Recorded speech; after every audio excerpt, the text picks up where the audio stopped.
Hello, beautiful people. Day 15. Yeah, day 15. Another 2 hour meditation. Another 2 hour meditation session this morning. And today, more than ever, I'm realizing how much I just don't know. I don't know anything right now. And there's a feeling that comes with not knowing. The initial feeling is like, well, I need to figure out how to know. The mind starts going to work on what can we know? Let's put things together so that we can have like an opinion of knowing or a feeling of knowing. And then the second thing that arises when you just surrender to not knowing is this feeling of not knowing in your body comes up. And this feeling can be uncomfortable, especially if we're attached to some type of story about who we are. Because the story of who we are, the reason we have a story is so that we can have the illusory sense of knowing something, right? And the more, sorry, I'm distracted by all these beautiful birds flying, these crows.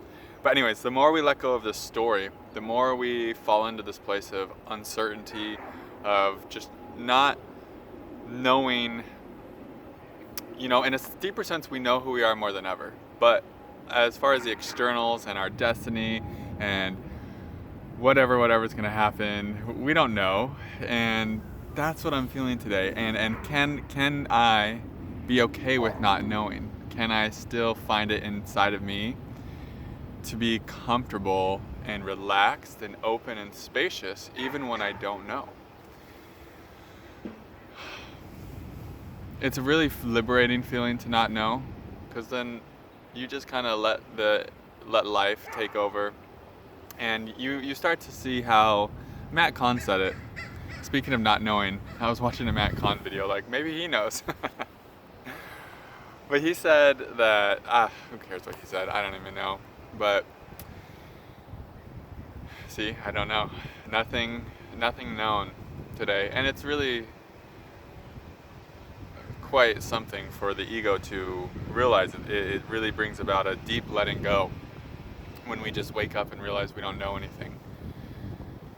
Because then it frees us for something else to come through that is undiscovered. Because when we're always stuck on what we know and always consumed by what we know, it doesn't leave a lot of room for the unknown to come through, right? Because when we don't know, well, then we're mixing in some uncharted territory. Then our consciousness is expanding. We've given our consciousness like the liberation to expand into something more that we're not yet. Because a lot of times we like to stay closed and protected by a story because we're scared of the unknown. We're scared of not knowing. So then we keep ourselves in the same pattern and the same karmic loop, because not knowing can be really scary, And with everything going on right now in the world, you can have so many theories about it. There's spiritual theories. There's, what is the other word? Where people sensationalize things and make these, these theories like, I don't know, maybe I'll come back and say the word. Conspiracy theories. Oh my gosh, I got it. So we can have all kinds of theories about stuff that's happening in the world. But truthfully, we don't really know, right? Because we're going into places that I feel humanity has not experienced. We're going through growth paradigms and growth edges that I don't think humanity has gone through before. So we really can't know for certain. We can have a feeling, we can have suspicions, we can have, certain type of inclinations to feel one way or another about things. And then the more we surrender into the not knowing, the more we can reside in the place of a bigger picture perspective. And from that perspective, we can see that it's just all purely evolution, and we can attach whatever story we want to evolution, whether we want to say it's a conspiracy theory for this and this, or we want to make a spiritual story about it all. But the truth is, it's just evolution. And what's the quickest way to evolve? Well, existing in uncertainty. Because uncertainty brings up things that we would rather have not maybe encountered, because it doesn't feel as safe as being in the known, the predictable, the everydayness, of life that humans have so efficiently organized themselves into. You know, when things start happening that are beyond the scope of what we've experienced before, we are plunged into uncertainty. And uncertainty, while it brings up so much, and this is why it's so growth oriented, you know, all the fear, the pain, the struggle, maybe even anger, the grief, it brings up all of these things in the collective.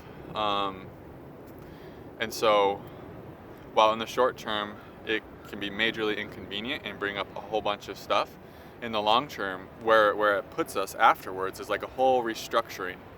You know, we might have a whole restructuring of how humanity flows, of how information flows after what's coming, and how we experience that, and the shift it creates in us and how we interact with our world.